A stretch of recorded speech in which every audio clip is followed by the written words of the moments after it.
Hello guys, আসসালামু আলাইকুম। সবাই কেমন আছেন? আশা করি সবাই ভালো আছেন। আজকে আমার আম্মু রান্না করবে এই চান্দা মাছ ভর্তা এবং বোয়াল মাছ রান্না করবে মাটির নিচের আলু দিয়ে। চান্দা মাছগুলো ভর্তা করার জন্য প্রথমে চান্দা মাছগুলো ভেজে নিল। এখন দিয়ে দিল কড়াইয়ের মধ্যে তেল।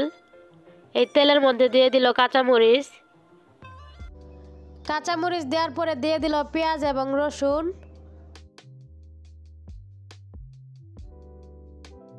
পেঁয়াজ, রসুন, কাঁচামরিচ এবং চান্দা মাছগুলো এখন একসাথে ভেজে নিচ্ছে।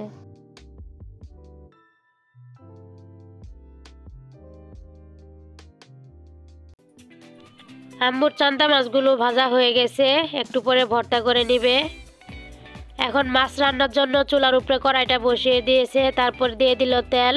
তেলের মধ্যে দিয়ে দিল কিছু জিরা। তারপরে দিয়ে দিল বাটা মশলা। বাটা মশলার মধ্যে ছিল কাঁচামরিচ বাটা, রসুন বাটা এবং পেঁয়াজ বাটা। মশলাগুলো দিয়ে এখন আম্মু একটু ভালো করে নাড়াচাড়া করে নিচ্ছে।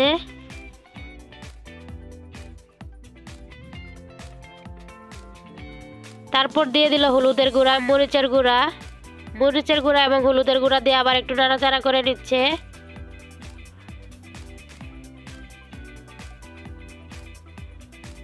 মশলাটা প্রায় কষানো হয়ে গেছে। এখন এই মশলার মধ্যে আম্মু দিয়ে দিবে বোয়াল মাছগুলা। এই যে বোয়াল মাছগুলা দিয়ে দিচ্ছে।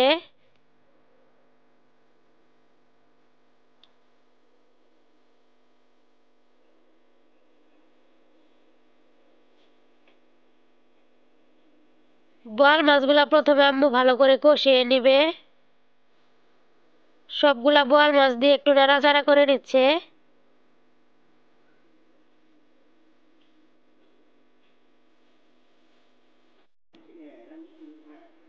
অনেকদিন ধরে ঠান্ডা লেগেছে। ঠান্ডার সমস্যার জন্য ভয়েস দেয়া ভালো হচ্ছে না। সবাই একটু ক্ষমার দৃষ্টিতে দেখবেন এবং আমাদের ভিডিওগুলোতে লাইক, কমেন্ট, শেয়ার করে দিবেন। বোয়াল মাছ কষানোর জন্য একটু পানি দিয়ে দিল। পানি দিয়ে একটু নাড়াচাড়া করে দিচ্ছে। আবার ঢাকনা দিয়ে ঢেকে দিল।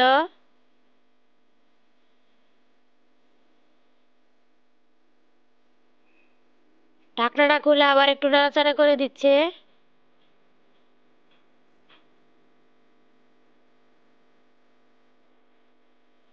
বোয়াল মাছগুলা কষানো হয়ে গেছে। এখন আম্মু বাটির মধ্যে তুলে নিচ্ছে।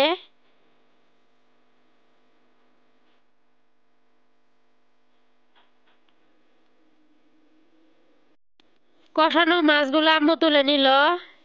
এই যে মাটির নিচের আলুগুলো আম্মু কেটে রেখেছে। এখন এই কষানো ঝোলের মধ্যে মাটির নিচের আলুগুলা দিয়ে দিল। দিয়ে একটু নাড়াচাড়া করে নিচ্ছে। মাটির নিচের আলু খেতে কিন্তু অনেক মজা হয়, মাশাআল্লাহ। তরকারির কালারটাও মাশাআল্লাহ অনেক সুন্দর এসেছে। আম্মু ঢাকনা দিয়ে ঢেকে রেখেছিল। ঢাকনাটা খুলে আবার একটু নাড়াচাড়া করে দিচ্ছে।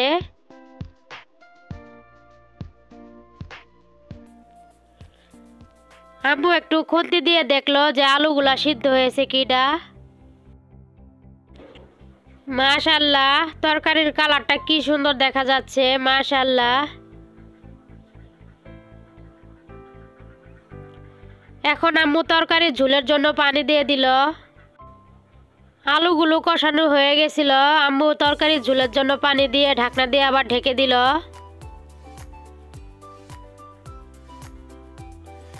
এই যে তরকারিটা থেকে বলক উঠে গেছে, আলুগুলাও সিদ্ধ হয়ে গেছে। এখন আম্মু কষিয়ে রাখা বোয়াল মাছগুলো এই তরকারির মধ্যে দিয়ে দিচ্ছে। দিয়ে একটু নাড়াচাড়া করে দিচ্ছে। যারা আমাদের ভিডিওগুলা নিয়মিত দেখেন তারা আমাদের ভিডিওগুলাতে লাইক, কমেন্ট, শেয়ার করে দিবেন এবং আমাদের জন্য দোয়া করবেন। এই যে আম্মু একটু লবণ চেখে দেখলো তরকারিতে লবণ ঠিক আছে কিনা। লবণ ঠিক আছে, মাশাআল্লাহ। আম্মুর তরকারি রান্নাটা হয়ে গেছে, একটু পরে নামিয়ে ফেলবে। এদিকে এই যে চান্দা মাছের ভর্তাটাও হয়ে গেছে। কি সুন্দর দেখা যাচ্ছে, মাশাআল্লাহ। আম্মু তরকারিটাও নামিয়ে ফেলেছে, এই যে তরকারিটা। সবাই ভালো থাকবেন, আসসালামু আলাইকুম।